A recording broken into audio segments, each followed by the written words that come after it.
দোয়া বিষয়ে আমাদের চিন্তাভাবনা সংশোধন করা। পবিত্র কোরআনের অধিকাংশ দোয়াতে, নবী সাল্লাল্লাহু আলাইহি সাল্লামের সুন্নতের অধিকাংশ দোয়াতে আপনি খুব সাধারণ একটা ব্যাপার খেয়াল করবেন যে কোনো না কোনোভাবে আপনি আল্লাহর কাছে নিজের জন্য আরও বেশি শক্তি, আরও বেশি সামর্থ্য প্রার্থনা করছেন। আপনি আল্লাহর কাছে পথ প্রদর্শন, আল্লাহর কাছে ক্ষমাশীলতা এবং আল্লাহর কাছে কৃতজ্ঞতা প্রকাশ করার দোয়া করছেন।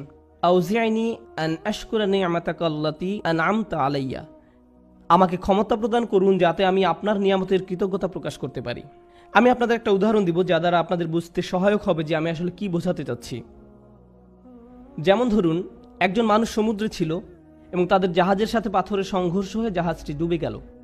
তিনি একটি কাঠের টুকরায় সমুদ্রে ভেসে আছেন, দোয়া করছেন এবং আল্লাহর কাছে দোয়া করছেন। এমত অবস্থায় তিনি দুইভাবে দোয়া করতে পারেন: হে আল্লাহ, আমাকে এখনই একটি দ্বীপে স্থানান্তর করুন এবং এই ঝড় বৃষ্টি বন্ধ করে দিন, অথবা হে আল্লাহ, আমাকে এই কঠিন সময় মোকাবেলা করার শক্তি দিন। এখন তিনি দোয়া করলেন, আমাকে এখনই একটি হেলিকপ্টার পাঠান এবং আমাকে একটি দ্বীপে নিয়ে যান। দোয়া করতে লাগলেন, হেলিকপ্টার হেলিকপ্টার হেলিকপ্টার, কিন্তু কোনো হেলিকপ্টার আসলো না।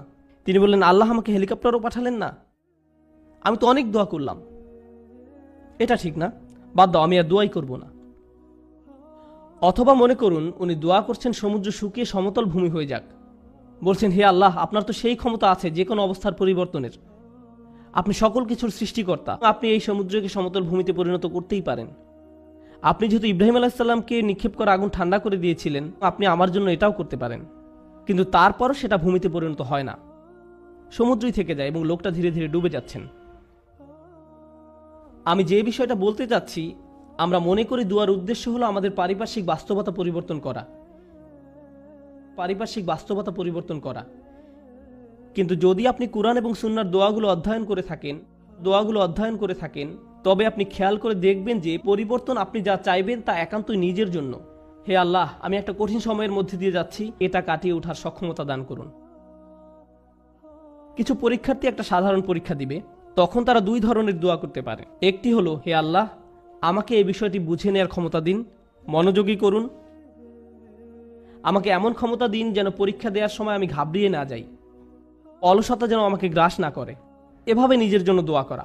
অথবা তারা এভাবে বলতে পারেন, ইয়া আল্লাহ, আমি জানি এটা একটা মেডিকেল পরীক্ষা, কিন্তু আপনি এটাকে ক্লাস 2 এর অঙ্কর পরীক্ষার মতো সহজ করে দিন, যেন আমার এই সমস্যাই না থাকে। আপনি হয়তো বাস্তবতা বদলাবার জন্য দোয়া করতে পারেন, অথবা নিজের সক্ষমতা বৃদ্ধির জন্য দোয়া করতে পারেন। বেশিরভাগ মানুষ যারা ধর্মবিশ্বাসে দুর্বল, তারা নিজেদের ক্ষমতা বৃদ্ধি বা নিজেদের পরিবর্তন চায় না, এবং আল্লাহর কাছেও তাই চায়। কিন্তু আসলে কি সেই পরিবর্তন হয় না?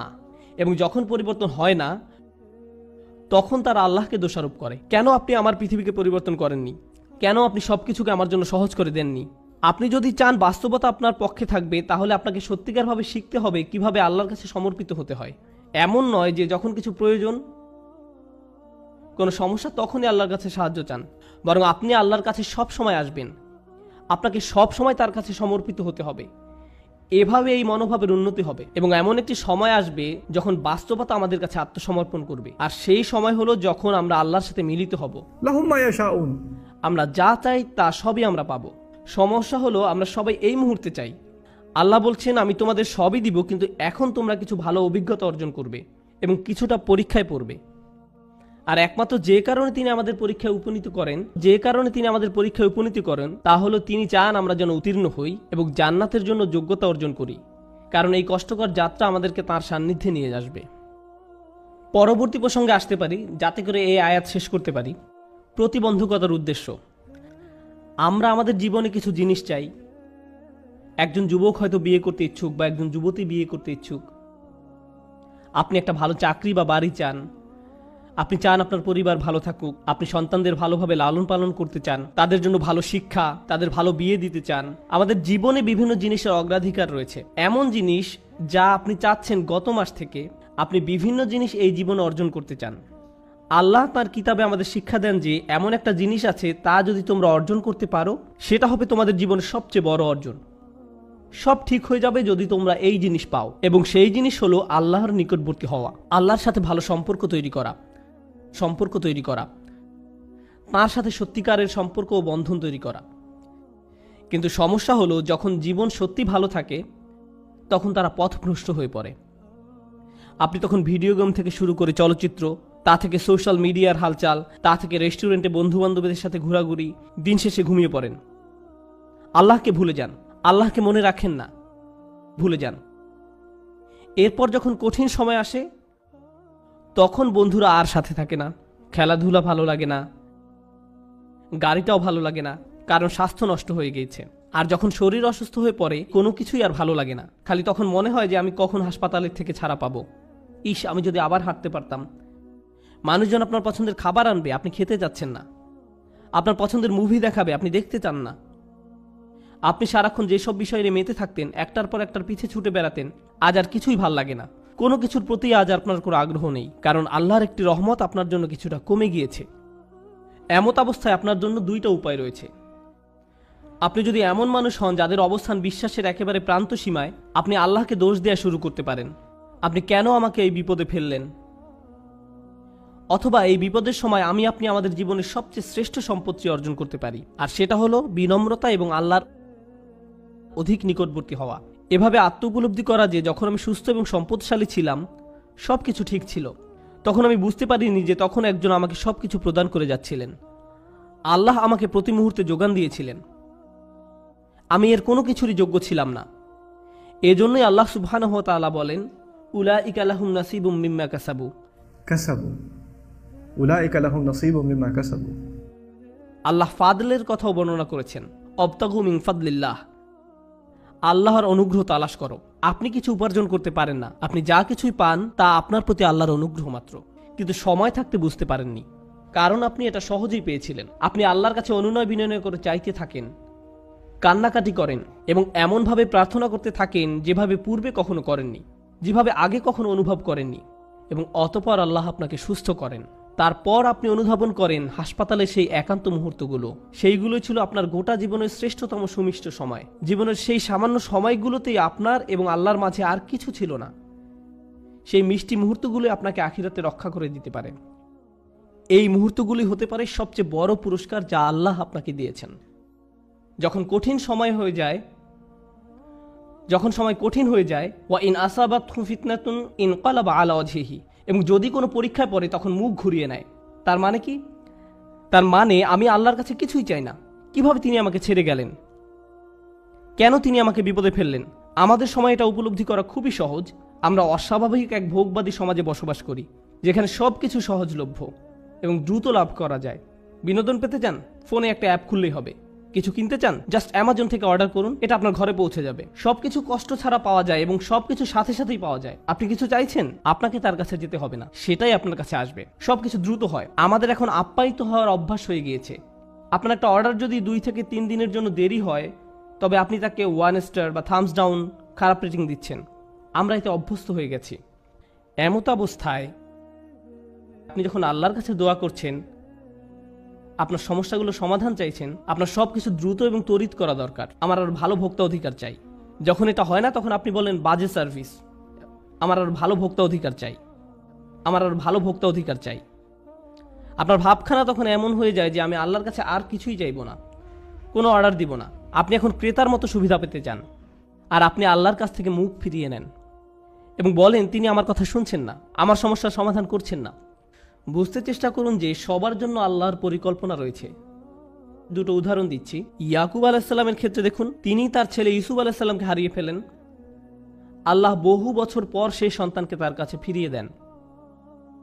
আবার মুসা আলাইসাল্লামের ক্ষেত্রে মুসা আলাইসাল্লামের মা তার সন্তান হারিয়েছিলেন, কিন্তু কয়েক ঘন্টার ব্যবধানে আল্লাহ সে বাচ্চাটাকে ফেরত দেন। কেননা কয়েক ঘন্টার মধ্যেই যখন বাচ্চাটা ক্ষুধার্ত হয়, পরবর্তী খাবার সেই একই মায়ের কাছ থেকেই পায়, কারণ সে অন্য কারো কাছ থেকে খাবে না। আমি কি বলতে চাচ্ছি?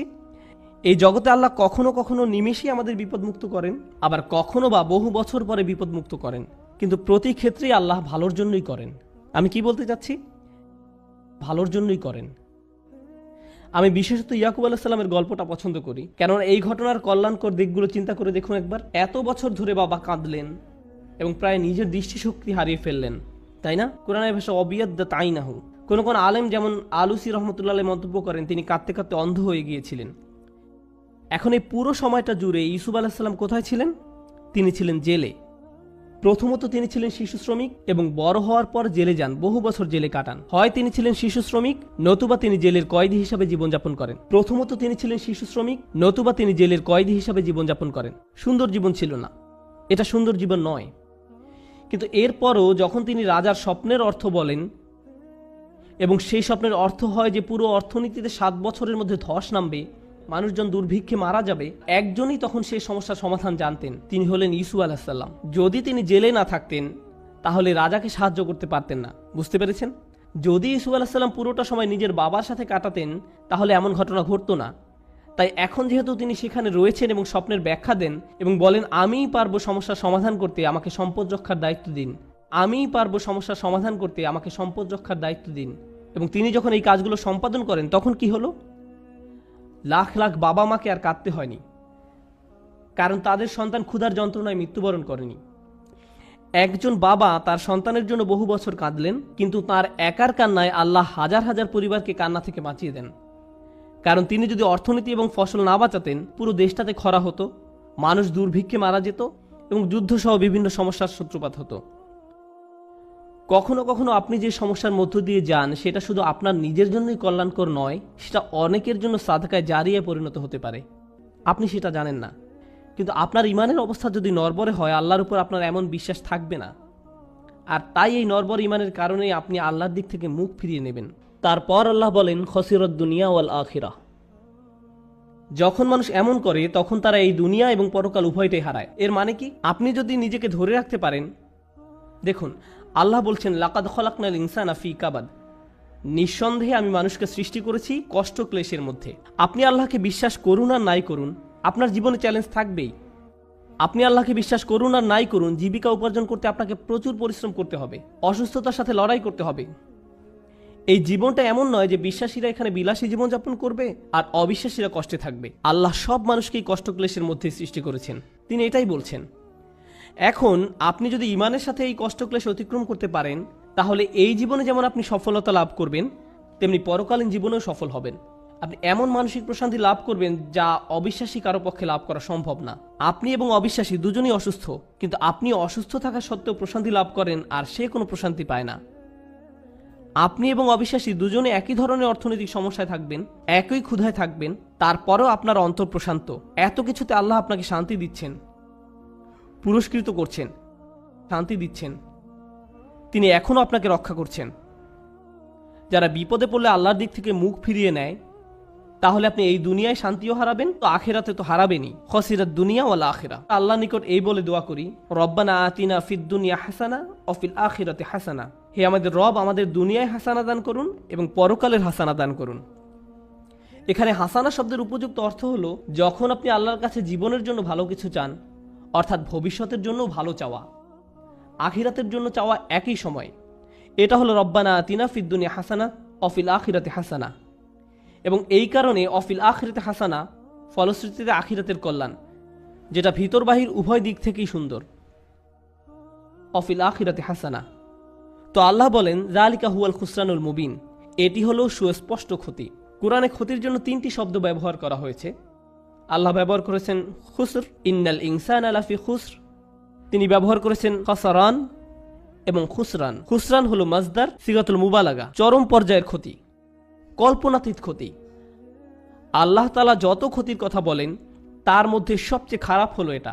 এমন একজন যে সত্যিকারের ইমানদার ছিল, যখন সময় খারাপ হয়ে পড়ে তখন ইমান হারিয়ে ফেলে, যার ফলে সে এই জীবন এবং পরকাল উভয়টাই হারায়। তার কিন্তু সব ছিল, আল্লাহ তার জন্য সব সাজিয়ে রেখেছিলেন, তার জন্য সব সাজিয়ে রাখা হয়েছিল।